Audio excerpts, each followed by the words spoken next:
culture of the 90s was neon and big and loud and hairspray. We had actually been in this lawsuit with Honda over the idea of putting riders in gear. No fear, man. That was rags to JCPenney's. We wanted to destroy Fox, man. That was kind of a lesson in how to do things fast and big and done. The quintessential moment of the No Fear Fox war is Travis Pastrana at the X game. I wouldn't have pulled him out if he wasn't in Fox. Pete made some brilliant move. He kind of beat our ass, you know, said. My name is Pete Fox. My name is Jerome Maj. My name is Kenny Safford. And I helped. And I helped design the look of 90s motocross. So when the 90s rolled around, it surf and, man, the bright colored shorts and mullets and beach volleyball and body glove wetsuits, that whole thing was like, man, we were so into that. That completely influenced what we were doing with motocross stuff. I think that was a really important period in motocross gear design where there was a lot of innovation. Things were new, exciting, and changing a lot, and great personalities. It was a very rich era in terms of bikes, riders, competition, gear designs, like really, really great years to be part of. A great time for design, a great time for expansion, semi-vans and motocross, and making bikes work out of production bikes. The sport was growing, supercross was exploding. You had freestyle with the X Games that became mainstream.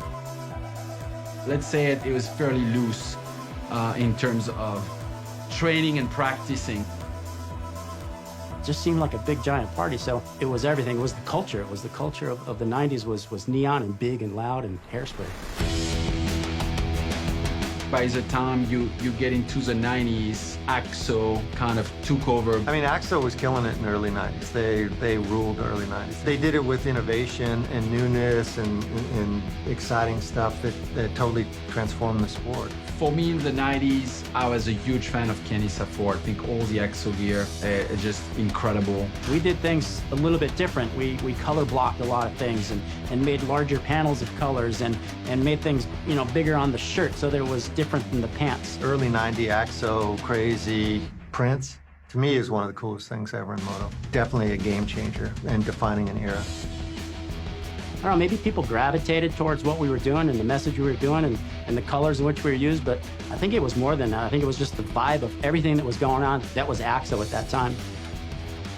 We had riders at our disposal. We had a guy, number 125. You might remember him, McGrath. We started with that guy, right? He had a tiny, tiny waist and giant legs. I mean, he was a rider, but he was also an entertainer. And, you know, he knew what the people wanted to see, and he knew what they wanted to see from him. AXO absolutely dominated and changed the industry for a couple years, and then it was gone. So in '94, AXO lost its lead designer, and things kind of started to crumble. You know, they lost the Pro Circuit team to Thor. Bradshaw had a meltdown. I mean, there was a lot of things that happened in a short period of time. After AXO kind of stumbled a little bit, Fox was there to pick up the pieces and run with it. Pete has the best feeling for signing riders and for marketing. He's unbeatable. He's the best at putting good design with good marketing with a right team of riders and knowing which rider is important at which time. We got McGrath into Fox because Honda was switching over to have the whole team in one set of gear.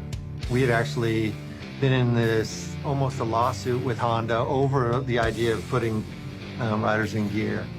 I think because we were the only gear brand that stood up to Honda, that they came around and said, hey, we want to work with you guys. It's kind of strange. Jeremy was at the time redefining motocross in terms of marketing and supercross and the amount of winning he was doing. He was redefining motocross in terms of also riding techniques.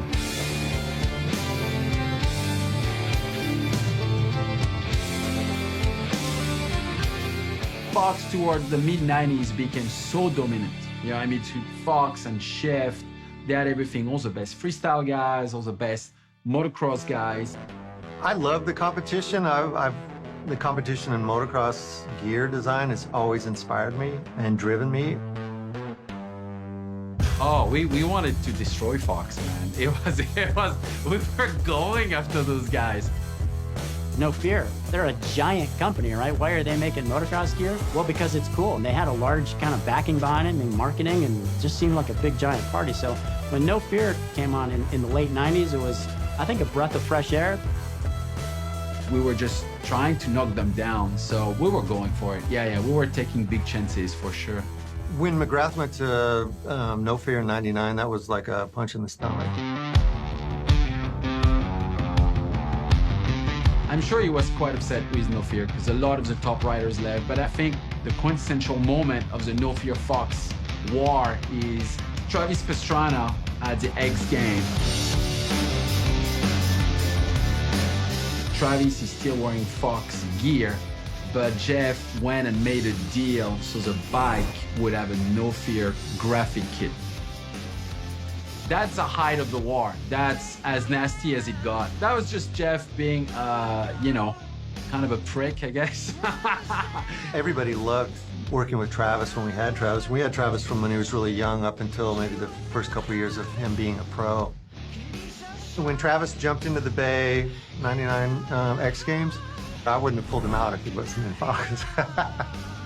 Riders were becoming more available and more vocal and more of a selling thing. So McGrath and Pastrana, you know, they went from Fox to No Fear. And No Fear was like, oh man, they are a behemoth. They made stuff that was different. It was linear and it was large and it was No Fear.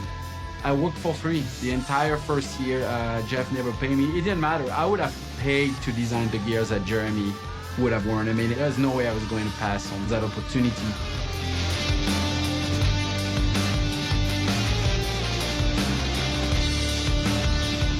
No Fear, man. That was rags to JCPenney's. They did it hard and they did it right and they did it everywhere, and then it kind of wasn't so cool anymore.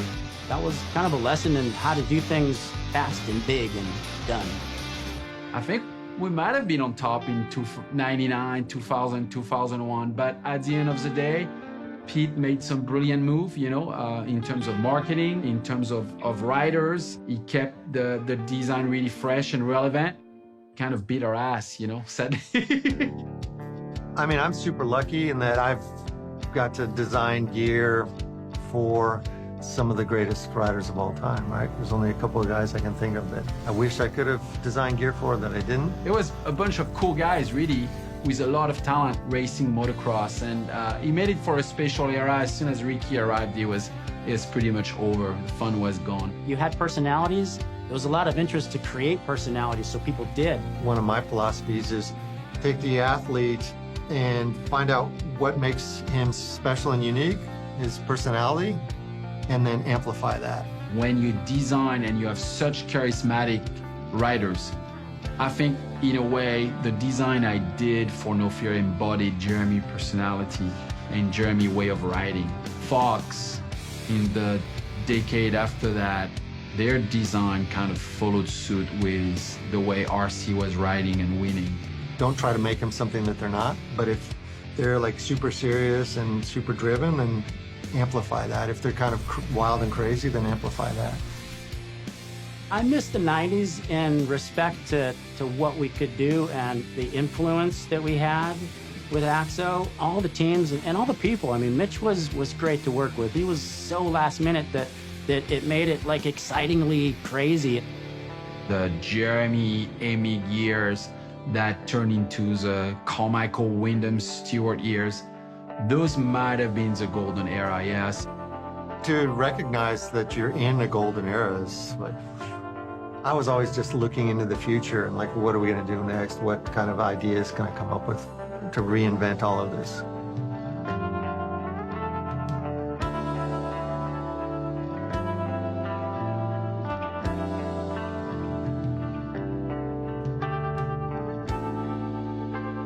I don't think anybody knows it's a golden era until it's over.